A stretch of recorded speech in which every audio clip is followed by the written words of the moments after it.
So I'm Amy from Boro Doughnut. Together with Peter and Gemma, Bridget and Steve, we're going to be hosting this session. The overview is basically following this year's Global Donut Vision, Global Donut Day Vision. And the objective is to share our work with donuts economics and common systemic tensions, including the learnings and the insights that we've gathered, and to introduce risk and resilience frame by Exeter Bar and Bakery, and for you all to participate and discuss the topic and ways of sharing local actions. And Gemma, would you like to go through the session flow? Be great. Yes, so we are going to start off with a couple of questions for you all, checking that the Mentimeter poll works. And then Emmy and ourselves are going to talk about our own experiences of common systemic tensions and obstacles to action that we've faced in our own organising. And then we'll move on to a discussion. We'll go into breakout rooms as there's quite a few people here and discuss our own experiences of either common systemic tensions or obstacles that we may have faced in introducing the donut to people. After which, Peter will introduce the risk and resilience framework developed in Exeter, and followed by an activity, and then an opportunity to give feedback for that.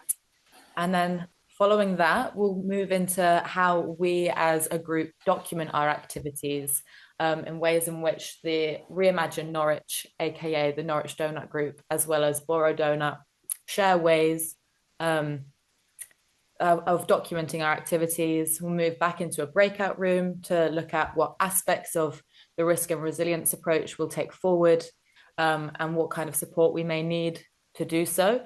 And then an opportunity for feedback, and then wrap up. And we've also got a group photo to take for everybody. So Mentimeter poll. Great. Thanks both.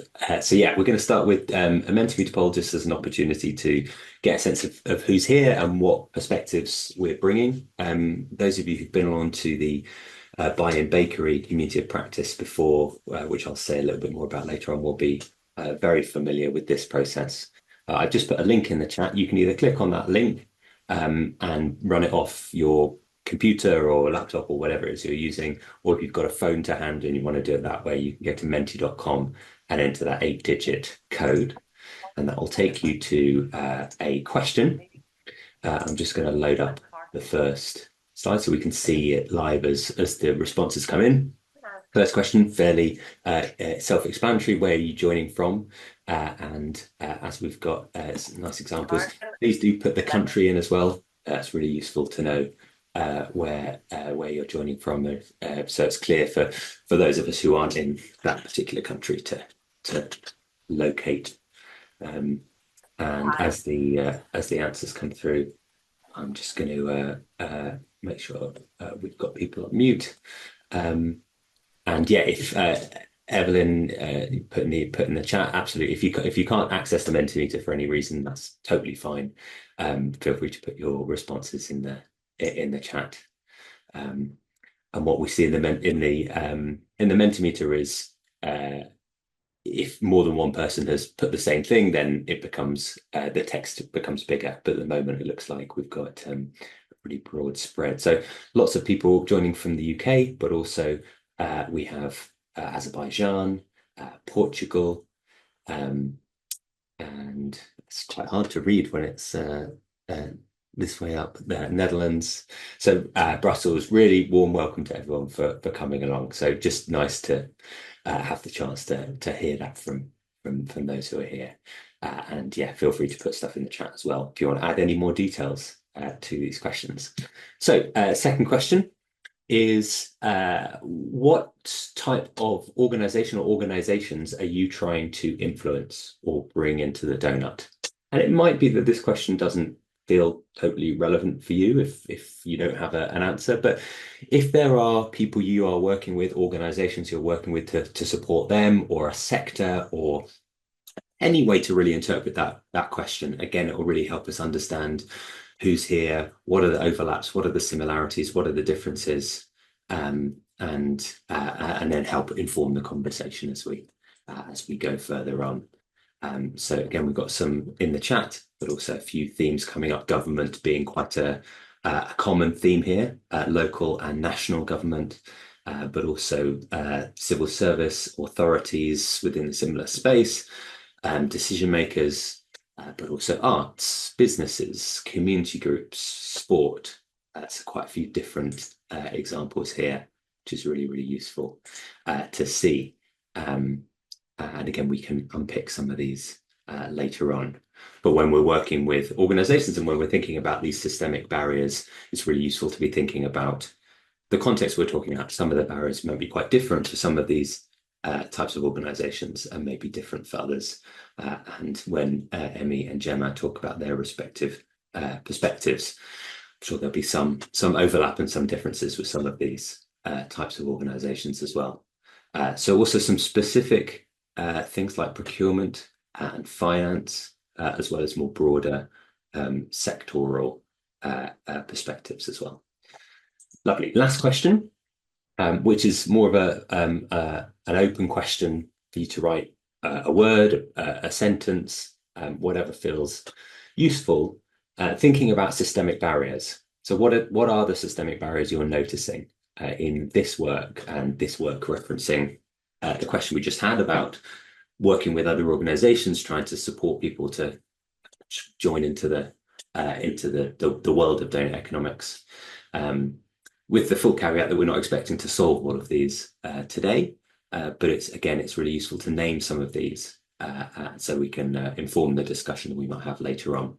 So some fairly big things here already: frameworks of capitalism, hierarchies of knowledge and power, a lot of language, economic language, degrowth, but also some kind of different frames around data, practically being able to access and use data, being under-resourced within the public sector, some more kind of human and personal reflections like, is this a desirable transition? Is this something people are wanting to do? And infrastructural, the structure informing the culture. How do we work with that? How do we address leadership or lack of leadership, cultural hegemony, the system being unwilling to change? So there's some really broad and some really specific examples here. And as you're reading through these, just notice which of them feel relevant and familiar to you, and maybe some of them feel quite different, or maybe some of them feel like barriers you don't feel like you are facing. We've got some broad ones here as well around fear, culture, focus on money. So this very kind of capitalist perspective feels quite dominant here. General malaise and nihilism, that's definitely a real one. And then again, funding. So there's some themes coming up around culture, structures, kind of broader cultural frameworks, around finance, around fear, courage, the kind of difficulty of working with change. And specific things like data evaluation frameworks. What have we actually got to help work through some of these things, as well as tensions over time of short-term, long-term efforts and benefits. Really, really interesting. And we could spend the whole hour and a half on this, but we're not going to. So I'll finish this up there, and that gives us a really useful context for going forward. Thanks to everybody who's put stuff in the chat as well. And so what we're going to do now is hear from both Emmy and Gemma separately about the work that they're doing, and how this concept of systemic barriers is coming up in specific regional and local work. And then we'll have a chance to discuss some of those things, maybe get into some of the topics that have been shared there, and then move on to this idea of risk and resilience. So Emmy, am I passing to you first? Or Gemma? Passing to me first. Great. Thanks, Gemma. Take it away.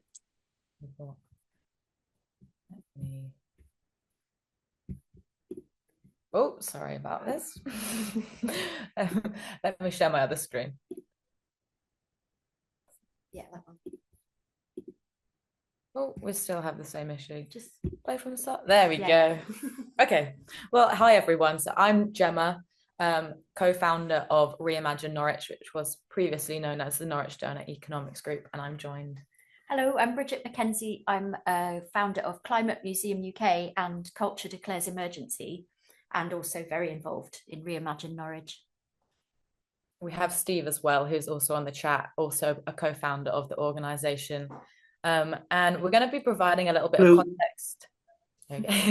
A little bit of context behind our organisation, how long we've been going for, which is not long at all. We're a very nascent group. It was, here you can see us last year, Global Doughnut Day 2023, where we had the first conversation about creating a group. And we spent a few months talking with other donut groups, including Cambridge and Brazil, and Deal itself, talking about how to actually develop as a group, what tensions arise in the process of its creation, and how to actually approach something like creating a group.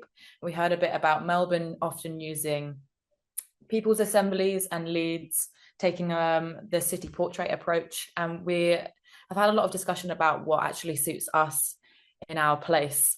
You can see March was our first public meeting where the group emerged, as well as the first tensions to arise. And since then, we've created the Norwich Resilience Web using the Cambridge Doughnut framework. We've got a logo, which is including place and heritage. And we have had the Reimagine the City event, which was yours. Yeah, so we organised a big public event that was very much about our goal to put arts and culture at the centre of our inquiry here. So it was a collaboration with Culture Declares East and 6 artists. And we'll talk a bit about the outcomes in a second. Yeah, and we also changed our name, which we'll come on to in a little bit. So we've created our aims, which was to learn together about doughnut economic principles and alternative economics, to communicate them in an effective way, focus on engaging people inclusively to create change, as well as achieving effective action in a city of inequality and on a planet with breached limits. So that is the context of our group. And we only developed these pretty much in the last few months. So what we'll be talking about today as well will be how systemic tensions have affected the development in our planning. But Bridget's going to talk a little bit about the role of culture, as came up in the Mentimeter poll a little bit. Yeah, so I think we're quite unusual for foregrounding the role of culture. And it's partly because quite a few artists and heritage people were involved in our initial meetings, but also because Norwich is a city of radicalism and imagination. We're a city of stories. You know, we have many cultural organisations that are about innovating and imagining the future, including 2 universities. So to really dive in and explore this, we held this assembly that was Reimagine the City with 49 people, and we generated a manifesto for Norwich, which we'll just flip onto the next and show the outcomes of that, the key things where, you know, this used creative methods to enable people to be a bit freed up from thinking about the reasons why we couldn't do something, to think about how we could be, you know, a city of sanctuary and care, a city of like a botanic city where biodiversity is cared for, a city of learning, a city, the idea of a citywide quality of life program. So we have a lot of ideas generated for this, and what we need now is to, you know, really bring them to life with action, and that leads to the question about, you know, what are we? Mm-hmm. And so, yeah, moving into the common tensions, systemic tensions that arise. And these often arise in our conversations, right? So over the past few months, we've had these public meetings, the first of which being the local versus the global perspective. I mean, when we're talking about a system, a global system, it's very easy to get lost in how influential your local action is in terms of the global influence it can have too. And it's been very difficult to identify which points within the system may leverage change, and where to intervene at a systemic level. Also not becoming disenfranchised, that our action actually doesn't hold much value globally, versus becoming too place-based and not seeing ourselves within the wider system. And we had a lot of debate about whether it was possible to speak for those who were experiencing shortfall because they weren't there. Are we just talking on their behalf? And of course, also a lack of diversity, which is reflected in Norwich, but there is diversity in the city, and it's not really reflected in our group yet. The second big circular conversation we have is the disconnect between the thinkers and the doers. Some people are very ready to have these ideas and put them in motion and change the city and change the world, and some want to be very much more reserved and talk through these ideas. And actually, are we ready to act? And finding that balance, understanding our spheres of influence as well as our shortfalls in knowledge, is something that we've struggled a lot with. There's been micro hyperlocal focuses on specific areas of the donut, say something like housing or healthcare. Or rickets. Yeah, we've had due to malnutrition. Yeah. So people wanting to focus on one very distinct thing versus some wanting to immediately go to this with the council, and influence massive systems. And also risk of reinventing the wheel, as we've said, that there's amazing action that already happens in Norwich, and we don't want to just redo the same thing, but actually link it up and tie it together and reinforce what's already going on. So yeah, the question here is, how do other donut groups or just people presenting these ideas decide when to act and what to act on, and do they act at all? Yeah. And the final bit of tension that's come up in our group, which was reflected a little bit in the Mentimeter poll as well, is actually debating the donut itself and whether it is the most effective framework to follow. Commonly has come up is this movement political enough? If we're looking to change things systemically, that requires a critical analysis of the power structures that exist within it, and how to bridge from theories of change to a reality that's micro and local. And we also, there were a few challenges of the donut. It doesn't actually include culture as a social necessity. It doesn't really acknowledge anymore. It doesn't really acknowledge that the planetary boundaries are breached. And so a lot of people kept bringing in other models, and we just felt like we needed to broaden the conversation so that we were able to talk about degrowth and, solidarity economics, well-being economics. We changed our name for reasons of accessibility, autonomy, and to have a greater focus on culture and the imagination. Yeah, and what we found is that, the donut is so holistic anyway, that all of these things can be sort of included under its frameworks. So it just works a little bit better for us. And that's the end of my slides. And I know that we're moving on to Emmy, so I'll stop sharing here. And if Emmy would like to continue on with those slides.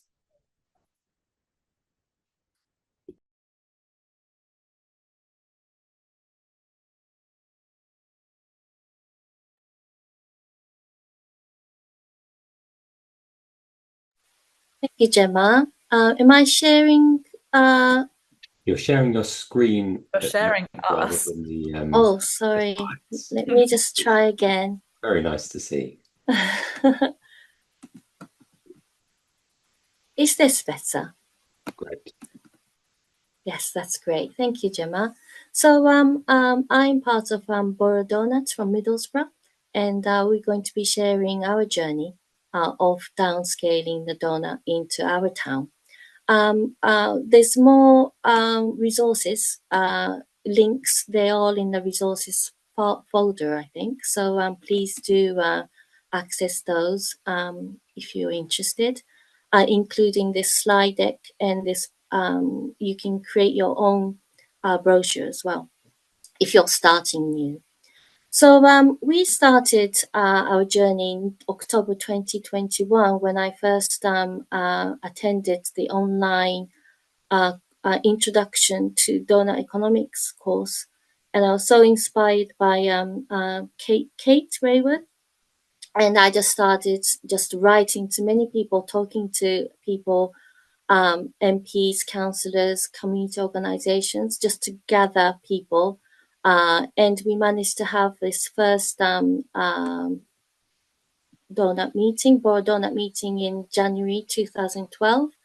And our first obstacles that we faced was that, just like Gemma was talking about, talking and not really taking action as such.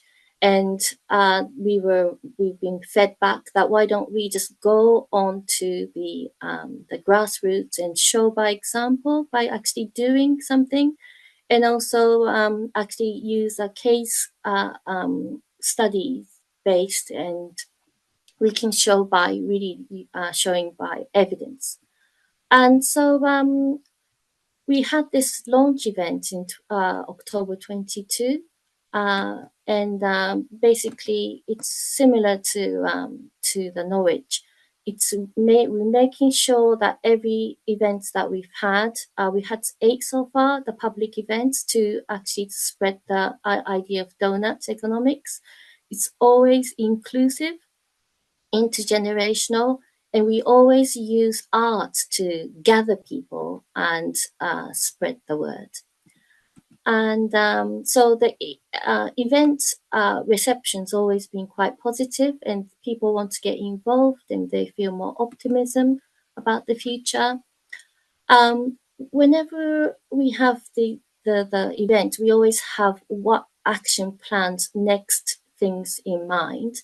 And these were the first initial project that we had in mind. But looking back in 2 years, we find that not everything's been materialized, and some change course, but we always take in opportunities that's given to us. People wanting to collaborate with us, we always just started something together. And these are the things that we've been doing. So I'm going to introduce you to some of the things. One is the Forest School Open Afternoons and school visits using poetry to actually raise awareness of climate crisis. Participating in other organizations' events. This is for more networking and actually finding new collaborations. We've been supporting other emerging Doughnut groups, including Darlington and Stockton around our area. We've been having Teesside University collaborations, one of which is a business school module, whereby students actually actively get involved in our activities. We also have a sustainability specialist lecturer, Nugan, who's been helping us with data collection for the data portraits, verifications, and root cause analysis for our waste management. As you can see, last year's Global Doughnut Day, we had a public event under the theme of fashion sustainability. And there we displayed and published our first data portrait. And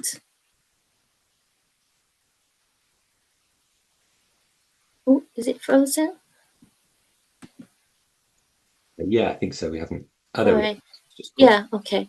Yeah. So so the next thing is really so the data portrait was really more of a macro approach to the downscaling the doughnuts, but the micro level is actually on the ground level.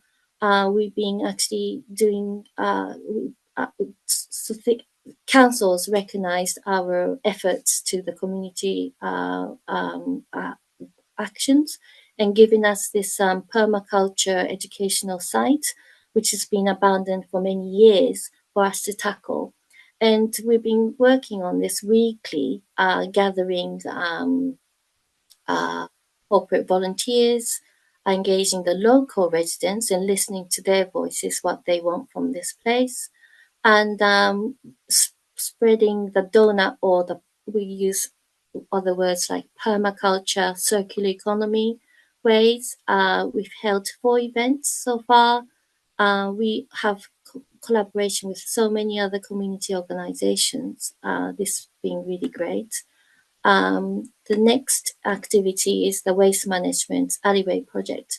So the edible forest garden is more about the nature, and this one is more to do with in a deprived area, raising political voices of the people who've been deprived of the basic provisions of waste management.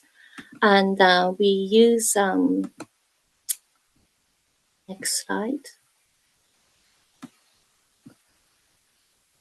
So now we have a monthly action group meetings of evidence-based approach, of really hands-on listening to the residents. Now I want to move on to the obstacles that we're facing. Obstacle number 1 is the lack of participation after events and retaining active members. We raised the Facebook group that we have called Middlesbrough Community Action Now over the years, so over 500 members. And the event participations has been quite high, but it doesn't necessarily translate into actual Boro Doughnut members taking actions. People come and go, and that's been an obstacle. Second obstacles related to this, including myself, everyone is voluntary. And even though we try to create a system by which we have the action plan in place, meeting notes has who to do what by when, but it hasn't really followed through. That's been really difficult. As Gemma suggested, some members can be talking but not taking action, and some of them maybe turn up only at meetings with important people, and that's it. So the obstacle number 3 is slow progress with policymakers. So the previous administrations have been quite negative with us. It's been really difficult. The current mayor's being more supportive, introducing the last year's Global Doughnut Day. We've been invited to budget consultations, waste management scrutiny panels, and so forth. But the progress is slow. There's no actually strategy level lessons learned, or going really on to discussions on root cause analysis. The last one is the obstacle. Number 4 is council accountability. Now, we're not saying all of the council. They've been so supportive with Edible Forest Garden and other members of the council, such as the street cleaning and collection teams and so forth. They've all been so supportive. We're just talking about the change makers who can actually make the difference in terms of systems change, in terms of process change, rules change, policy changes. They haven't been really collaborative as much as we would like them to, including promising the data that they are going to share, not happening, pledges that make in terms of cleaning, bi-weekly clean, not happening. They would say, or preventing us from actually suggestions of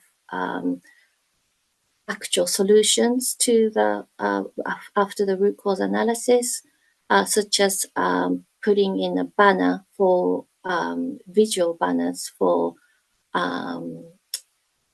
transient residents, and also visual barrier, not visual, language barrier to communicate the waste management services and so forth. So these are the obstacles that we're facing, and it would be really wonderful to actually listen to everybody else's experience and advice maybe we can get. So this would finish my part of sharing. So Peter. Great. Thank you very much. Thank you. Both. So we've got a bit of time now to go into breakout rooms for about 7 or 8 minutes in small groups with an opportunity to reflect on what's been shared and then think about, well, what are the systemic barriers that you might be facing in the work that you're doing.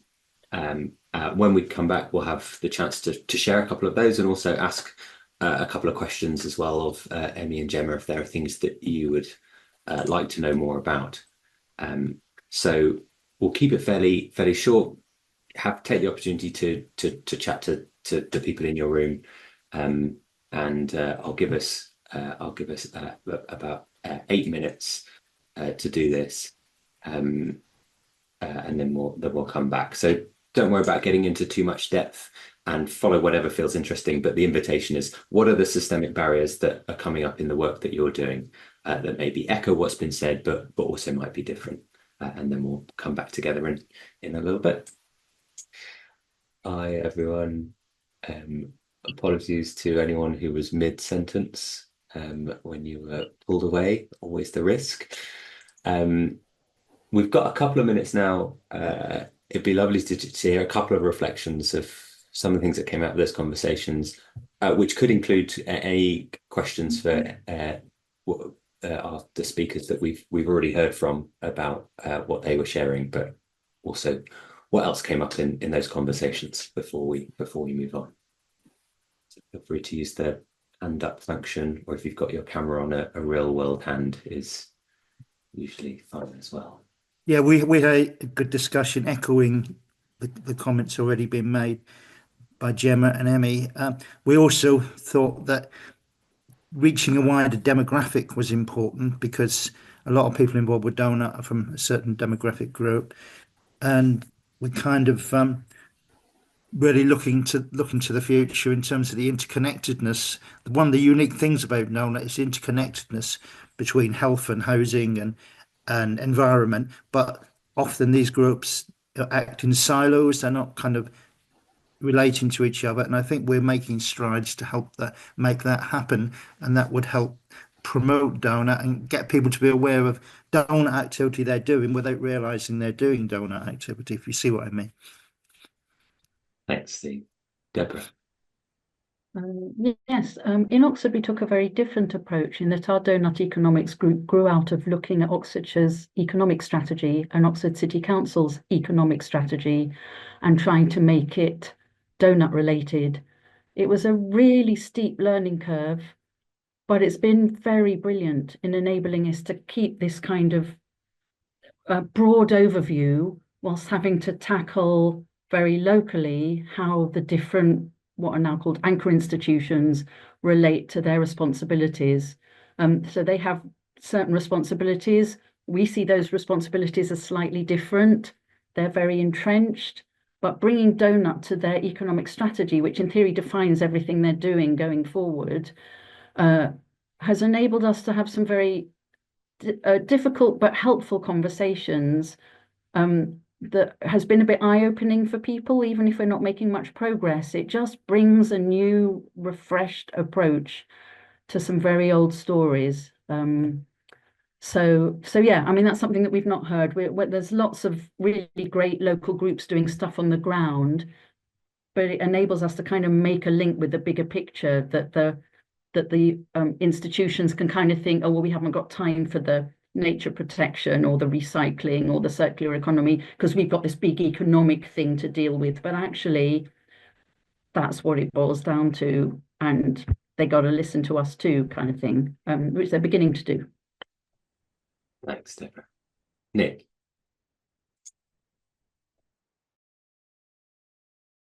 Sorry, I was on mute.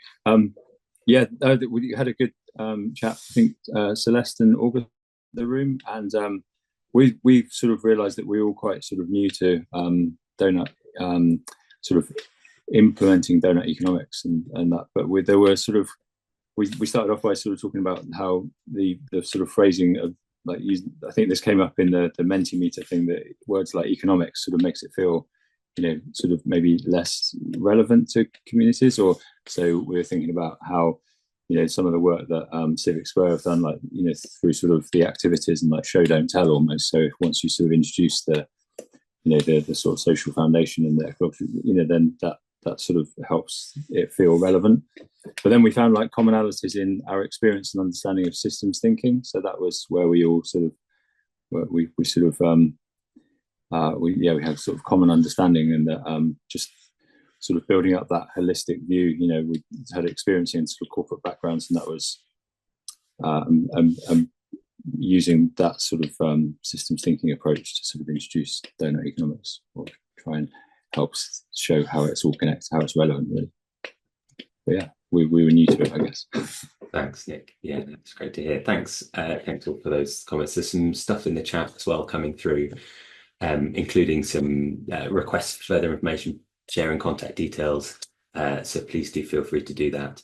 We have obviously the DEAL website, which if you've not visited before is a great way to link to others as well. You can set up a profile on there, find other people, connect with them, share information, that sort of thing as well. So there's loads of great opportunities there. What we're going to do now is move on to my short presentation, which is going to be getting into sort of a slightly different approach to systemic barriers, which are looking at some of the broader barriers when working with organizations. So picking up some of the threads that have already been coming up, but also getting onto this question of, well, we're not going to solve all of these things in this 90-minute session today, but starting to talk about them is really, really helpful. And Emmy and Gemma will say a bit more about that later on as well, ways that we might be able to work together. And yeah, please do keep sharing things in the chat. I wanted to start what I'm going to say with just mentioning where this comes from, which is the Buy-in Bakery, which is the name we have for the community of practice on Doughnut Economics that I convene, but is made up of lots of people from around the world who are specifically working to try and help implement Doughnut Economics either within their organization or within organizations that they work with. So it's about buy-in, about getting internal engagement going. So it's not what is Doughnut Economics, how does it work, how do we apply it? It's very specifically about that particular challenge that we often find. So we meet once a month, the first Thursday, online. It's a part of the peer-led community structure that DEAL have been setting up. And we've got this hashtag on the DEAL website, which you can look at through the topics section and find stuff that we've done, stuff that other people have done. It's free to anyone to join, and you can drop in and out. But we're kind of basically looking at what are some of the systemic challenges around getting buy-in. This is one of the first things that we did. We've got an open Miro board that we try and record what happens in the sessions on those, and just kind of collecting these different perspectives of what are those barriers to getting buy-in. And so this is kind of a map of our initial conversation, just to give you an idea. So there's quite a few people on this call who are part of that, but lots of you who aren't, so more are always welcome. And I can share more details about that afterwards as well. So one of the things that we've been talking about within this group is one of the kind of systemic challenges that comes up when we're trying to talk about Doughnut Economics with other organizations. It's great if there's someone who gets it and is really on board and is a champion, and there's still challenges. But some of the things that can come, some of the responses we can experience, and these might resonate with some of you, is one idea of, great, not my problem. I'm a business, or I'm doing whatever, and this is what I'm focused on, and I'm not focused on, carbon emissions, or I'm not focused on gender equality, or I'm not focused on, energy or water or a biodiversity loss or something like that. Not always as rude as that, but often boils down to that idea of, okay, this is fine, I kind of agree, but is not really in my area of interest. Or another response, which is framing it as a sort of a charitable, altruistic act of, okay, we'll do something, but we're doing it as an act of charity, which is sometimes better than not doing anything at all, but also reinforces particular kind of paradigms or dynamics or frameworks of, well, I don't really have to be doing this, but I'm going to do it, and kind of perpetuate the power structures that cause a lot of the problems that we're working with in the first place, some of the things that came up in the Menti and the discussions we've already had. So these two approaches feeling quite frustrating in terms of it's very hard to get genuine buy-in through these responses. So what we've been working on is, well, how else can we tell this story? How else can we bring this idea of doughnut economics in a way that tries to sidestep those two approaches? And so this is where the framing of risk and resilience comes in. And we've been talking about this for a while. I'm not going to go into too much detail, but just share kind of the general idea. And then again, we'll have a chance in breakout rooms to kind of chat about how that might apply in our particular contexts. But just say, so this hasn't come out of nowhere. It's not completely, radical thinking. It's just taking particular parts of the principles, predominantly this one, number 2, about seeing the big picture. So rather than having this, really kind of tightly boundaried idea of what is the market or the economy or the system that we work within, and trying to expand that to acknowledge actually everything we do has a much wider impact and is also dependent on a much wider system. So for example, if the roads system or the healthcare system, these systems that maybe feel outside of our general day-to-day, but if they struggle, then we are going to be affected by those. So similar things we saw during the beginning of the COVID pandemic of, well, if people can't get to work, or if people can't be consumers or customers for your organization, you are reliant on this system that is often invisible. So it's also strongly connected to these aspects of design within doughnut economics as well, the distributive and regenerative approaches, strong links to the kind of business application, but other things as well. I mean, it's connected to all of them, but these are the ones that feel kind of most relevant of, well, can we frame it around these aspects of the work that we're doing? Seeing the big picture, but also understanding if we can distribute and regenerate the systems that we are dependent on, it makes us more resilient than we would be otherwise. So one of the reasons that this is this has been quite an interesting avenue to explore so far is because risk and resilience are languages that a lot of organizations already use and understand, and are quite separate to some of the language around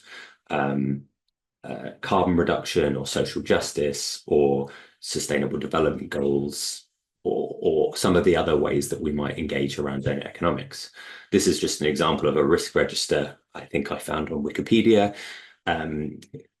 They look very different in different organizations in different ways, but most organizations, whatever size, you might have one as a community group, certainly have one as a business or a council, or whoever else you might be engaging with, will have some form of risk register, which is what are the risks to this organization? What are we doing to mitigate those? How serious, how severe are those risks? How likely are they? And if you can, it's really useful to look at, well, what's the language that is currently being used within those risk registers? And then how do we start to bring in these ideas of, okay, well, if there are ways we're already identifying and determining and defining these risks, can we link those into the other things that are part of the doughnut and start a conversation that way? So last thing before I move us into breakout rooms again, is just, these are some of the questions that we've been playing with. There's more here, and we're currently working on this. Our next session in December, we're going to get back into this again. But just some examples of some of the questions that we've been working with. So this first one, within the dimension of the doughnut, so whether you're asking this of your own organization or an organization you're working with, what are the risks that you're already considering? So what's already within the risk register? What's the language that is being used there? And there'll probably be some where there's enough of a connection, although it might not be the same language that the donut dimensions use. And then an invitation to think a bit more creatively. Okay, what are the other dimensions of the donut that might also be posing risks? And thinking about, well, what is it that we do or you do in our organization? What do we exist to do? What's the product or the service or the support or the function that we provide? And what risks are posed to that by overshooting or underserving some of the donut dimensions? And then third question being, okay, well, what are the interdependencies? What are the connections between the risks we are currently seeing and understanding and talking about and have written in our risk register or wherever they might be, and the risks that we've identified, but they're not really formally written within the organization? They're not something we really talk about or really have language to articulate.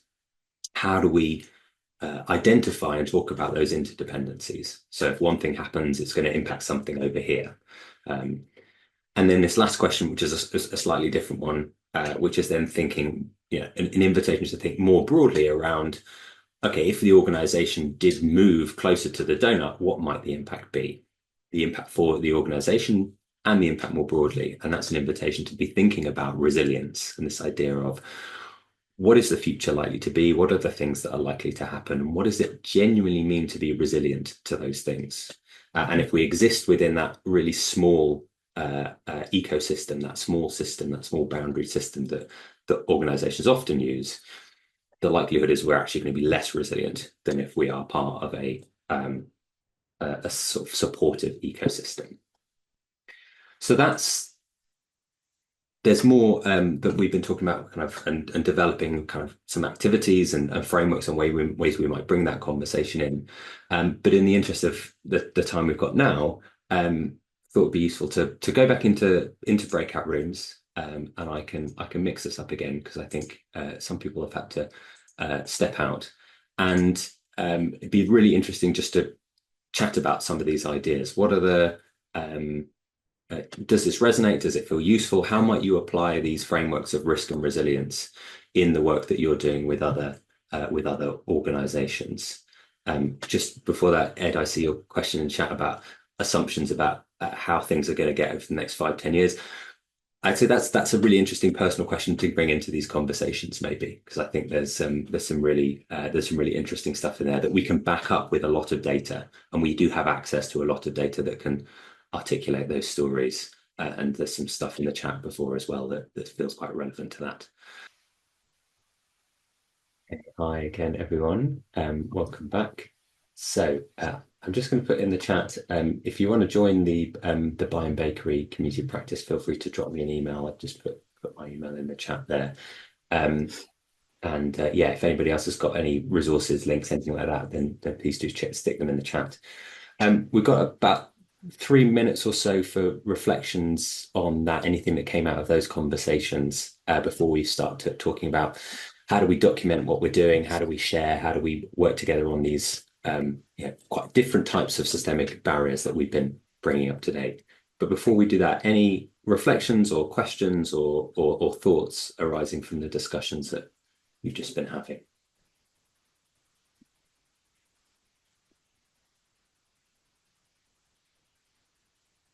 Yeah, Ed. Yeah, I mean, for me, it comes back to a couple of discussions that we've had. And my question is, like, we do need to get on the same page in terms of how bad the climate crisis is. And it's pretty awful, but I still think there's a massive gap in the public's perception, and therefore in organisations' perception as to how bad it is. And I really think the media are not helping on this front at all, because they're not telling the truth about how bad it is. Imagine a world where everyone appreciates that we're heading for societal collapse, which is where I think we're heading. Can you imagine what the adoption of something like Doughnut Economics would be? It would be amazing. People would be bending over backwards to get a hold of people that can do Doughnut Economics, but we're not there. Thanks, Ed. Yeah, really important point. I've just put a link in the chat to LCAT, which is a local climate adaptation tool that some of you might be familiar with, which is a UK-based tool that we've been developing at the University of Exeter that takes the latest climate modelling data and tries to articulate what what the climate is likely to be like and some of the systemic risks associated with that, particularly around health. So doesn't answer all of those questions, absolutely, but it is a way to have those conversations, particularly with decision makers who often have quite a linear way of thinking. Cara. Thanks. To follow from Ed's point, which I do with one hat on completely support and agree, I think my other hat on is to say that I'm part of a council that declared a climate ecological emergency and was looking to engage with other organisations, other councils to deliver action on it. But as soon as there's a financial crisis, all of that gets thrown out the window.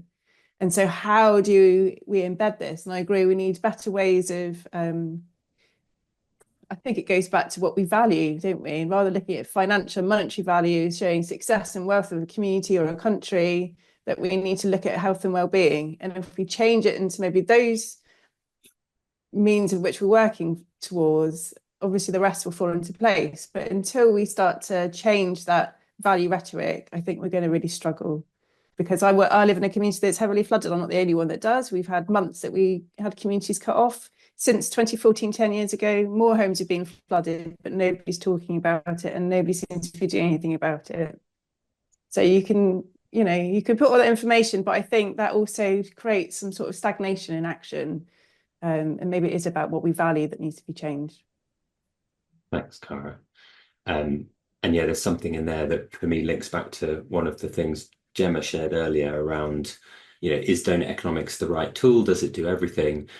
But there's something about the momentum behind it. While it is there, while there are, all of us here around the world, the other people part of the Global Doughnut Day, there's something about that momentum that can be really useful to push against systemic barriers. And maybe something new will come along in a year or two and we can focus on that. But yeah, I feel like it's an interesting thread across these different levels of scale of barriers that we're facing. Again, it'd be lovely to keep talking about this forever, but keen to move us on. So yeah, Gemma and Emmy, do you want to talk a bit about documenting activities, how we share and join and discuss, and we can work to an end that way? Maybe I start. So we started actually using the DEO platform, and I've been not sharing as much. So I would really like to start doing that. And Facebook, social media, WhatsApp group, and that's how we share at the moment. But globally, I think DEO is the best platform, and also I would like to come and join Peter your bakery as well. So it would be really nice to start doing that. Thank you, Gemma. Yeah, we started pretty inefficiently, truth be told. It was a WhatsApp group to begin with, which became a little bit out of hand. Many channels, many people sort of throwing in anything related to Doughnut Economics, which is in theory everything. Lots of ideas being fed into one group chat. We then moved on to like a Google Drive, which faced the problem that no one ever looked at it. So I think we're coming at this of any advice is very much welcome. Bridget has different ways of using creative tools. Yeah, I think, a part of our aims and objectives are about engaging people more widely so that people understand Doughnut and alternative economics and the needs of the city and the changes that are required. So with, the manifesto and the way that was quite visual, was a kind of little starting point. We created a banner that we take around to events as well. So, how can we involve artists in making creative outcomes that are inclusive and attractive? And I like your idea as well, Peter, of using the Miro board so that you've always got this living document, that's quite attractive and visual and not just a load of Google Docs. Great, thanks, thank you. There's some great suggestions coming up in the chat as well. Deborah's made the point around, some of the things, who owns them, how much energy they use, etc. Assuming that's what you're referring to, Deborah, but do say if not, and other suggestions. Slack, there already are Doughnut Economics communities on Slack as well. That works for some people, less for others. We could go back into breakout rooms now, but I'm wondering whether it'd be nice just to stay as a group and just share some thoughts on this, and kind of hear from whoever wants to share. Towards this question of, so we've been talking about systemic barriers. We've been talking about, these things that are common to some of us and maybe unique to others, that we are facing at all different levels of scale, from literally the conversations we're having in our groups to, capitalism. And they're not necessarily always things that we're going to be able to face on our own. There's, an incredibly important aspect of well-being and mental health around working with some of these things that feel quite difficult to overcome. So it'd be lovely to hear some reflections on, what would help you work on these collaboratively. What would you want to share with others? Is it a space where you can come together and kind of share just how difficult it is, or and kind of hear ideas? Is it a chat function or kind of Miro or something like that? What actually is it that you would need to support you and take some of these ideas forward in the work that we're all doing individually, but kind of connected around the world? So that could be a practical suggestion of a thing, or just what's going on for you when thinking about this idea of how we are going to work together more collectively going forwards. So we can just, see what comes up. If there's any thoughts, it might just be too big of a question, and then we can see where it go. And Gemma, let me know when you want to take a group photo as well. Cara. Might be a bit mad, but just made me think of, I was in another event earlier, and we were talking about, how are we going to solve all of these problems? And there's this kind of lack of imagination, and it's something that Rob Hopkins has been doing a lot more about. And then a minister of imagination. We almost need like a minister to kind of help lead at that kind of top level, to let us all feed in, so that we really feel, hopefully, that we can influence change. I mean, I'm talking obviously from the British point of view, but feel that we can influence change at higher levels, because we're all doing amazing stuff, and we're kind of, in some cases, feel like making progress, and then something happens and wobbles a bit, and then we go backwards again. And I just feel like we need more of a higher echelon focus support, and then stuff will happen. Nice. Thanks, Cara. Jago. Hi, Peter. Thank you. Yeah, just to pick up on Cara's point, I've been working with a collective imagination group of collective imagination specialists across, connecting really local government with imagining practitioners, just to, over the past 4 months, really share language and see if this kind of if you like, the visioning process, which leads to the valuing, the health and well-being valuing that you're talking about, to see whether, kind of that resonates. And a couple of things, I think, is that, yes, there are connections, and there was this kind of reaching for the language of imagining. But then working with what I've done over the summer is then working with a team in Uganda to bring the imagining together with the donut, and to put those two together to change the language and change the scope. And then the donut really came into its own for holding the context of the ecological planetary boundaries and still protecting the social threshold. So I really hear that, and I really hear that actually that the way that Doughnut Economics allows that flexibility in that space to sit wherever you need and create that feels really, really useful and responsive to place. But yeah, for sure, if anybody would like to kind of reach out or join the collective imagining group that we have across local government, I'll put my email in the chat. Great. Yeah, thanks. Please do. Hannah. You're on mute, Anna.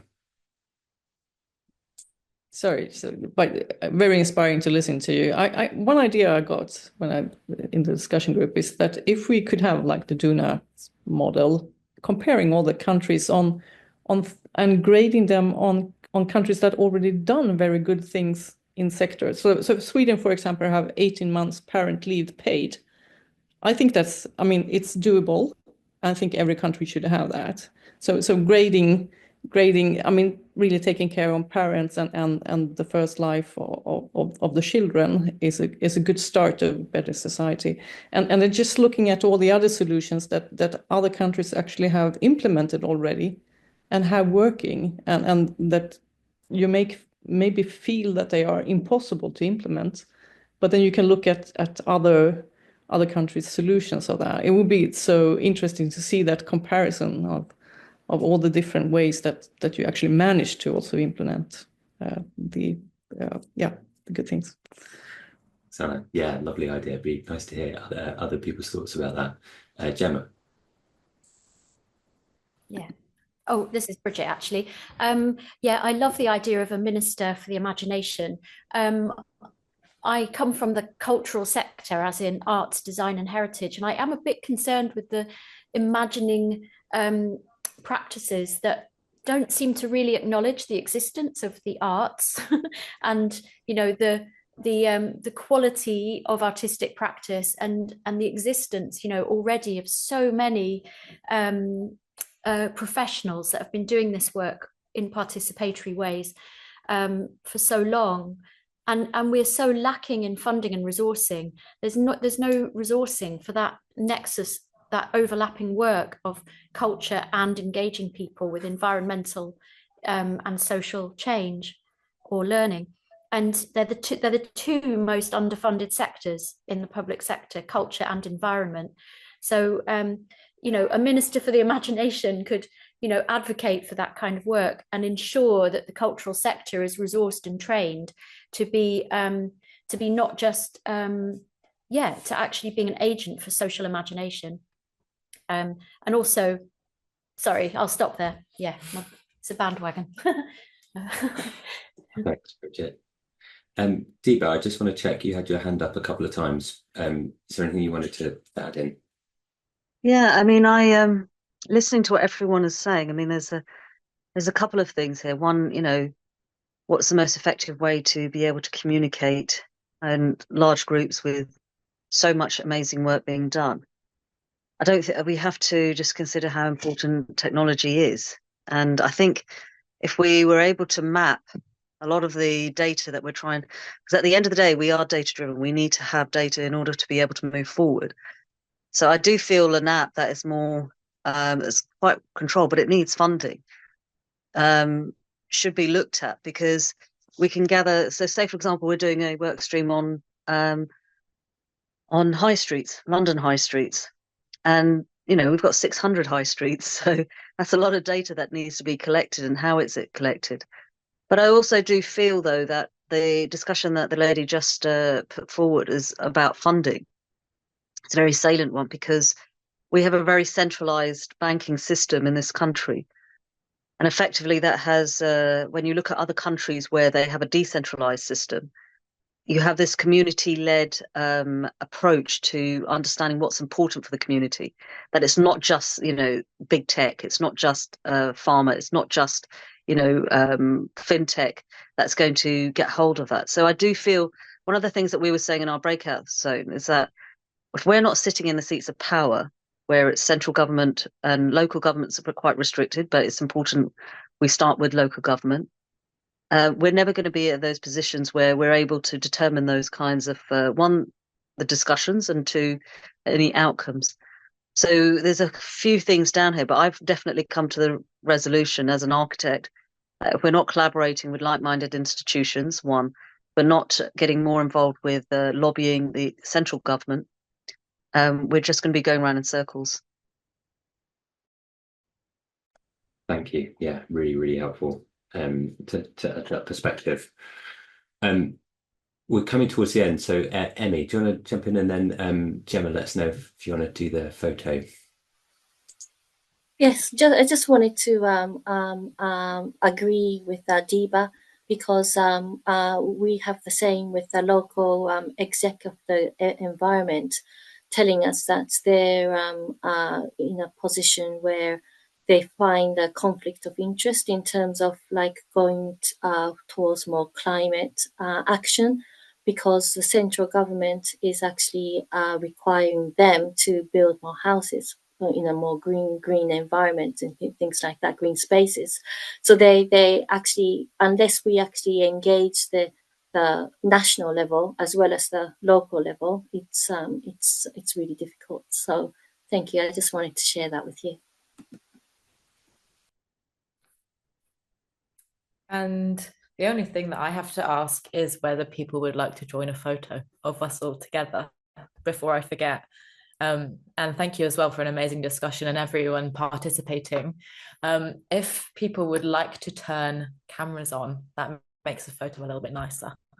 And I'll take a screenshot of people happy and smiling, and I think that goes up on the Deal website. People up. There we go, everyone's there. Okay.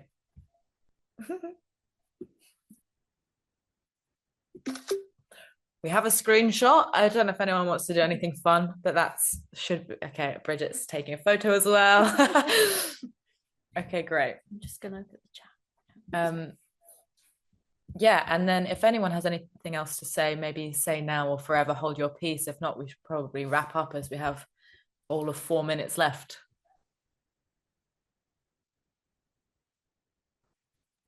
Thank you. Oh, thank you for participating and joining us. It's been really, really lovely to actually see faces and meet people. And it seems we've got a few LinkedIn requests sat waiting in the notifications, which is fun. Yeah. And maybe Emmy and Peter, if you've got any last things to just comment on. And yeah, thank you as well for doing this with us.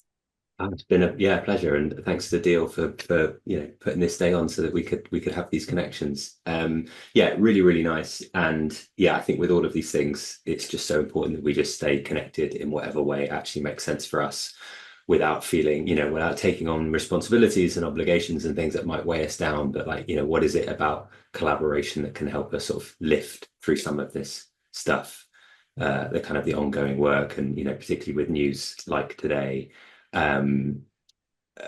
What is it that helps us, step back when we need to step back, and just, take a bit of time and then kind of step in again when we're ready. Just seeing Nick's comment. The slides are all in the resource thing that I think Deal were putting together. I'm not totally sure how that's being shared, but it is there somewhere. So I'm hoping that will become obvious.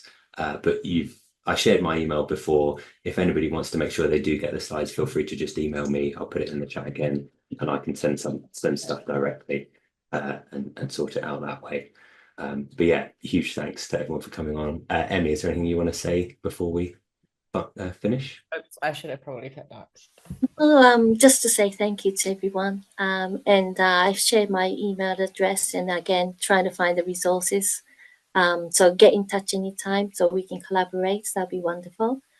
Steve, did you want to say something to wrap things up? Steve Wiseman? Yeah, just to thank everybody. We weren't sure how many people would turn up. It's been a great period of discussion and lots of ideas. My mind's buzzing now, what we can do for the next coming year. I'm sure Gemma and Bridget are the same. So we'll look forward to meeting you all again soon. Brilliant. Thank you. Enjoy the rest of the day if you're doing other stuff with Global Doughnut Day, and hopefully see you all again in real life or on the screen again soon. Thanks for coming.